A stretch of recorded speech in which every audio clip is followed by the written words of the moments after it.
कि बहुत दूर से देखा जा रहा है, दूर दृष्टि के साथ ये सारे जो कार्यक्रम है सर वो किए जा रहे हैं। हमारे साथ देखिए एक और बेहद खास मेहमान है, समाजवादी पार्टी के प्रवक्ता डॉक्टर आजिज खान साहब भी हमारे साथ जुड़े हुए हैं। सर आपका भी स्वागत है, आपको ज्वाइनिंग में करता हूं। और आपसे सवाल यह है कि अब जो दक्षिण को और उत्तर को जोड़ने की कोशिश हो रही है, जो दूसरा एडिशन आज शुरू हो रहा है तमिल और काशी समागम का, इसे आप किस नजरिए से देखते हैं? आप इसे क्या दोनों के संस्कृतियों के मेल के तौर पर देख रहे हैं या फिर विशुद्ध तौर पर बीजेपी की कोशिश कि इससे सियासी लाभ उठाया जा सके? कैसे आप देख रहे हैं इसको?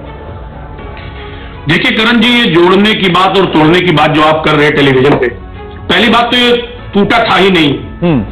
ये पहली बात तो ये अलग था ही नहीं। इसको जिस तरीके से पेश करने की कोशिश की जा रही है, मैं देख रहा हूं लगातार, चाहे टेलीविजन हो और चाहे माननीय मोदी जी हो, मैं देख रहा हूं जिस तरीके से इसका प्रचार प्रसार किया जा रहा है। सब टूटा ही कब था, जो आज जोड़ने की बात हो रही है। देखिए ये जो विजन तो है नहीं सरकार की, ये टेलीविजन वाली सरकार है और लगातार ये प्रचार और प्रोपेगेंडा वाली सरकार है। मुझे मौका देख रहा जी, एक मिनट सर, अब मुझे आपके पास आप जवाब दीजिएगा सर, मुझे मौका दे। हाँ आप पहले आज यही बनारस है, यही बनारस है। मैं देख रहा हूं कि बनारस में बड़े बड़े वायदे किए थे, दावे किए गए थे, माननीय मोदी जी ने किया था। साहब मां गंगा ने बुलाया है। आज मां गंगा के साथ क्या हो रहा है साहब, आप देखिए कि हजारों करोड़ रुपए लगे लेकिन मां गंगा की सफाई नहीं हो पाई। आप देखिए वहां पे प्रोफेसर अलायंस के घटक है, जब 3 राज्यों में हार मिली कांग्रेस को तो ये आरोप लगाया गया इंडिया अलायंस के घटकों की तरफ से, जिसमें समाजवादी पार्टी भी आती है, ये आरोप लगाया गया कि ये चुनाव बीजेपी वर्सेस इंडिया अलायंस नहीं किया गया और कांग्रेस पर ठीकरा फोड़ा गया। उसमें आप लोगों ने अलग शिकायत की। अब आप कह रहे हैं कि ये भागीदार नहीं है। शलभमणि त्रिपाठी कुछ कहना चाह रहे हैं, बताइए। भाई आप मुझे निधि जी बोलने नहीं देते तो मैं क्या बोलूंगा? आपने अपनी बात रखी। आते हैं आजिज साहब, आपके पास आते हैं, मुझे आपका जवाब देना चाहेंगे शलभमणि त्रिपाठी जी।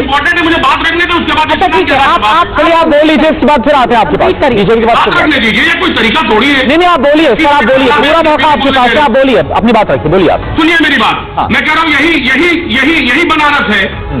प्रोफेसर जीवी अग्रवाल का निधन हो गया, अब भूख हड़ताल पे रहे मां गंगा की सफाई के लिए। आप देखें स्वामी आत्मा बोधानंद है, 194 दिन उन्होंने अनशन किया। क्या हुआ मां गंगा के साथ? मैं जानना चाह रहा हूं कि यहाँ पर यही माननीय मोदी जी ने बनारस के बारे में, बनारस की बात करना चाह रहा हूँ।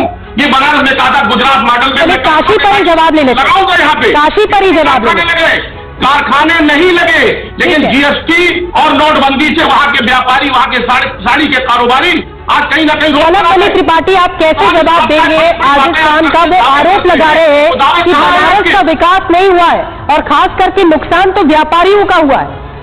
आप कैसे जवाब दें? यहाँ पर विपक्ष की झटपटाहट नजर आती है, जरा बोलिए क्या बोलना चाह रहे डॉक्टर आजिज खान साहब? देखिए करण जी, एक बात, अभी प्रदूषण की बात कह रहे थे, अभी लेटेस्ट पिछले साल का रिपोर्ट है WHO का कि देश में 15 जो सबसे प्रदूषित सिटी है उसमें तीसरे नंबर पर बनारस आया। ये साफ सफाई हुई है। कह रहे साहब बहुत विकास किया, जो माननीय प्रधानमंत्री जी ने गोद लिया था जया गांव, आज वहां की स्थिति देखिए आप, वहां कोई बेसिक सुविधाएं वहां तक नहीं है जो गोद लिया गया था, माननीय मोदी जी ने गोद लिया था। तो आपको आमंत्रित कर रहे हैं, वो कह रहे हैं कि आप एक बार जाइए तो सही बनारस। मेरी बात, शलभमणि त्रिपाठी जी बोल रहे हैं कि आप बनारस में मेरा बहस को थोड़ा आगे बढ़ाते हैं।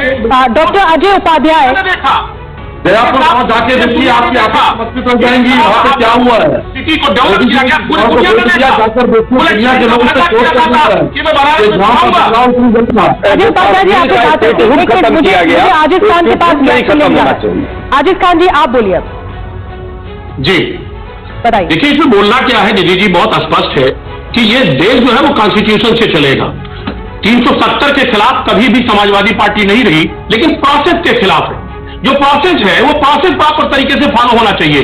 संसद इसीलिए है कि उस पर हर मुद्दों पर चर्चा होना चाहिए। क्या प्रोसेस फॉलो नहीं हुआ ये भी बताइए। लगता है ये तानाशाही सरकार को तानाशाही नहीं करना चाहिए। हर मुद्दे पे बहस हो और बहस से जो बेहतर फैसला हो वो बेहतर। चलिए ठीक है, जाए, ये समाजवादी पार्टी का स्टैंड रहा है हमेशा। चलिए ठीक है, तो एक तरफ जहां प्रधानमंत्री ने आज तमाम बड़ी बातें कही है, उसने भी कहा कि विपक्ष को भी सोचना होगा कि अब 300 से आगे बढ़कर सोचे। और इसके अलावा आज लगातार खबर जो हम आपको दिखाई रहे हैं काशी तमिल समागम की, इस पर भी आपको अपडेट देंगे। आप सभी खास मेहमानों का बहुत बहुत शुक्रिया। राम के पास सर आपसे बहुत बहुत शुक्रिया, आप हमारे साथ जुड़े और बात की वक्त हो गया है एक छोटे से ब्रेक का, तुरंत हाजिर हो रहा है।